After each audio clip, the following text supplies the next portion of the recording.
दोस्तों, क्या आप अंग्रेजी बोलना सीखना चाहते हैं?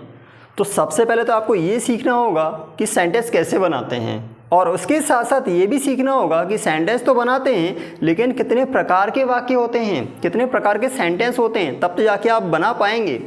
यदि आपको नहीं पता होता कितने प्रकार के सेंटेंस हैं तो क्या एक प्रकार से आप पूरी भाषा बोल लेंगे? कैसे हो सकता है कि एक प्रकार से पूरी भाषा आप बोलें?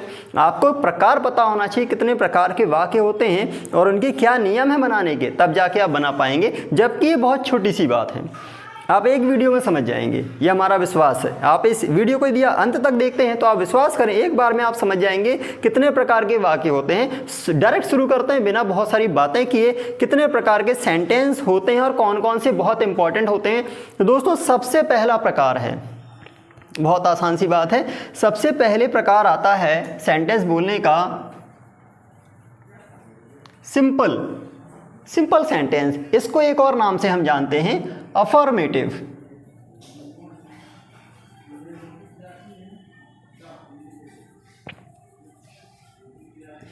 Affirmative sentence. देन एक और प्रकार आता है, वो है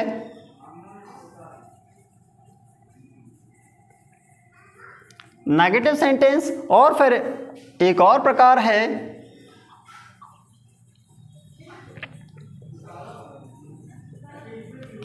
और वो है, आप इसे शायद पढ़ पा रहे हो, ये क्या लिखा हुआ है, और यदि आपने इसको पढ़ा है इंट्रोगेटिव तो आप थोड़ा सा सुधार करें इस बात में कि इंट्रोगेटिव नहीं है, it is written interrogative, it is interrogative actually. तो इंटैरोगेटिव लिखा हुआ है, interrogative.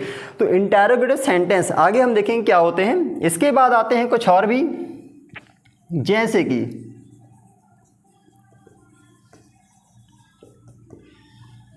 it is not imperative, it is imperative.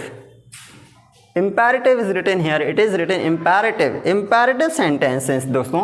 and then होता है, and then comes exclamatory sentences and then at last optative sentences। तो ये प्रकार के सेंटेंस होते हैं। सबसे आसान तरीके से समझते हैं कि सेंटेंस में इनका मतलब क्या है। दोस्तों, आप बिल्कुल दिमाग से निकाल दिए, बहुत सारी बातें, ये टफ नहीं है, बहुत सरल है, एक एक बार में आप समझ जाएंगे। सबसे पहले तो आप ये समझें कि जब आप किसी से मिलते हैं तो आप केवल दो प्रकार की बातें ज़्यादा करते हैं। दो प्रकार की बातें कौन कौन सी? दो प्रकार की बातें होती हैं, या तो किसी से आप मिलते हैं तो या तो आप उसको कुछ बताएंगे या फिर पूछेंगे, दैट्स ऑल। आप कुछ बताएंगे या पूछेंगे। बता रहे हैं आप, ढेर सारी आपने बातें बताई, वैसे तो ढेर सारा बताते ही हैं, सुनते तो बहुत कम हैं आप। हाँ, ये हमारे साथ भी होता है, हम बहुत कम सुनते हैं।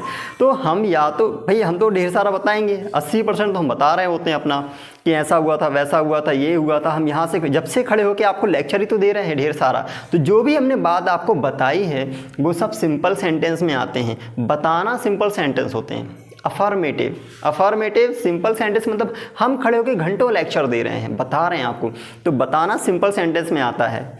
और नेगेटिव सेंटेंस तो आप समझते हैं, हालांकि नेगेटिव सेंटेंस होते हैं लेकिन कम होते हैं। दो प्रकार के वाक्यों में आता है, एक तो बताना और दूसरा होता है पूछना। बताएंगे या पूछेंगे आप, और तुम कहाँ गए थे, तुम इतने दिन से दिखे क्यों नहीं। तो आप पूछ रहे हैं तो आप बताएंगे लगभग 80 से 90% और पूछेंगे लगभग 10 से 5%, ऐसा होता है। तो पूछ रहे हैं तो वो होगा इंटैरोगेटिव वाक्य, मतलब हिंदी में कहते हैं प्रश्नवाचक। पूछ लिया तो प्रश्नवाचक, बता रहे हैं तो सिंपल सेंटेंस या अफर्मेटिव सेंटेंस। नेगेटिव सेंटेंस का परिचय देने की आवश्यकता तो मुझे है नहीं, क्योंकि आप जानते हैं नेगेटिव क्या होते हैं। बहुत आसानी से आप समझ जाते हैं, यार ये पेन है लेकिन ये ब्लैक नहीं है, तो आप समझ गए हमने जो नहीं कहा है ये नेगेटिव है। उसमें हमें ज़्यादा कोई बड़े लेक्चर देने की आवश्यकता बिल्कुल भी नहीं है। हम समझते हैं इम्पेरेटिव क्या होते हैं। तो दोस्तों, इम्पेरेटिव सेंटेंस सीखने जैसा ज़्यादा कुछ नहीं है, बहुत सरल से वाक्य हैं। क्योंकि कुछ बातें हम आपको सिखाएंगे, 80% हो सकता है 60% बातें हम सिखाएं, 40% 10-20% स्वयं सीख जाओगे आप। बहुत सारी बातें तो आप स्वयं सीख जाते हैं, हम बहुत सारी बातें स्वयं सीख जाते हैं। एक बच्चे को हम बहुत कोई अच्छी बातें सिखाना होता है, नेगेटिव बात नहीं सिखाना होता, वो खुद सीख जाएगा बहुत कुछ है। तो इसी प्रकार ये इम्पेरेटिव सेंटेंस होते हैं। इम्पेरेटिव सेंटेंस का अर्थ होता है आदेशात्मक।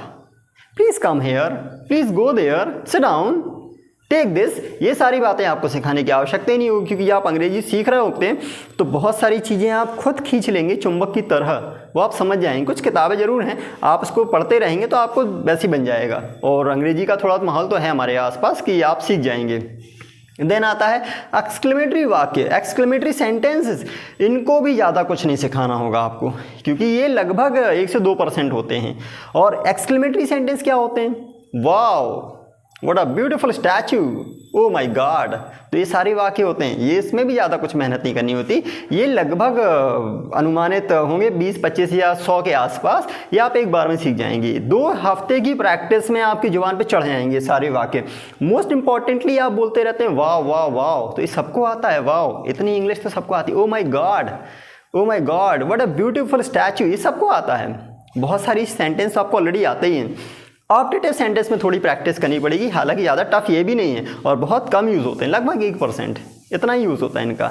ऑप्टेटिव क्या होते हैं? आशीर्वाद देने वाले, may God bless you, may you live long, जुग जुग जियो, ये इस प्रकार के वाक्य होते हैं ऑप्टेटिव, मतलब आशीर्वाद दे रहे हैं, आशीर्वचन दे रहे हैं या आप श्राप दे रहे हैं, तो ये प्रकार कहलाते हैं आशीर्वचन। इसका हमने एक अलग से वीडियो बनाया हुआ है, आप जाके यूट्यूब चैनल में देख सकते हैं, जो बहुत ज़्यादा यूज़ होते हैं। तो उन सेंटेंस का हमने वीडियो बनाया हुआ है। May the departed soul rest in peace, भगवान उनकी आत्मा को शांति प्रदान करें, may the departed soul rest in peace. तो इस प्रकार के ढेर सारे वाक्य हमने वीडियो बनाए हुए हैं, आप जाके निकाल लें और उनकी प्रैक्टिस कर लें, और कुछ ही दिनों में आपके मुँह से निकलना चालू हो जाएंगे। ज़्यादा नहीं है, होंगे 15-20 वाक्य, प्रैक्टिस कर लें उनकी और आप बहुत अच्छे से बोल पाएंगे। आपको मेहनत करनी है सबसे ज़्यादा 2 प्रकार के वाक्यों में, और 2 प्रकार हैं, एक तो सिंपल, दूसरा इंटरोगेटिव। नेगेटिव तो कुछ बनाने नहीं है, ज़्यादा कुछ नहीं है, सरल सा है, बहुत आसानी से सीख जाएंगे आप।